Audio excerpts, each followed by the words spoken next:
আসসালামু আলাইকুম। আমি কিভাবে পটল ভাজি সেটাই আপনাদের সাথে শেয়ার করছি। প্রথমে আমি এখানে বড় বড় 5টি পটল নিয়েছি। তারপরে পটলগুলো ছিলে নিচ্ছি।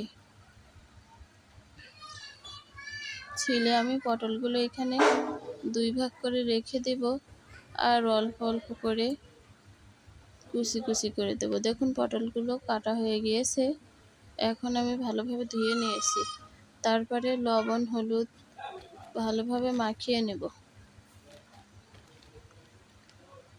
তারপরে একটি ফ্রাই প্যান চুলায় বসিয়ে দেব।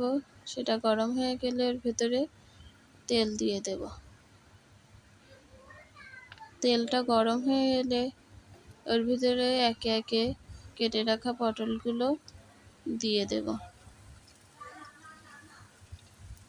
পটল আমি 2 ভাগ করে ভেজে নিচ্ছি।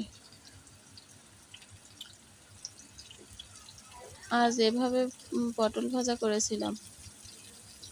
তারপরে গোল গোল করেও ভাজি করি, তবে আজকে করেছিলাম এভাবে।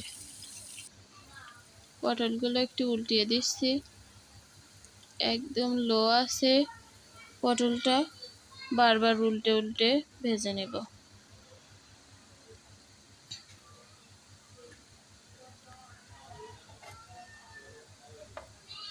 আবারও একটু পটলগুলো উল্টিয়ে দিচ্ছি,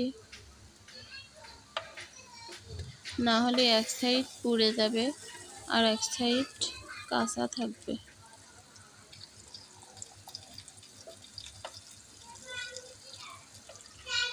একে একে সবগুলোই উল্টিয়ে দিয়েছি।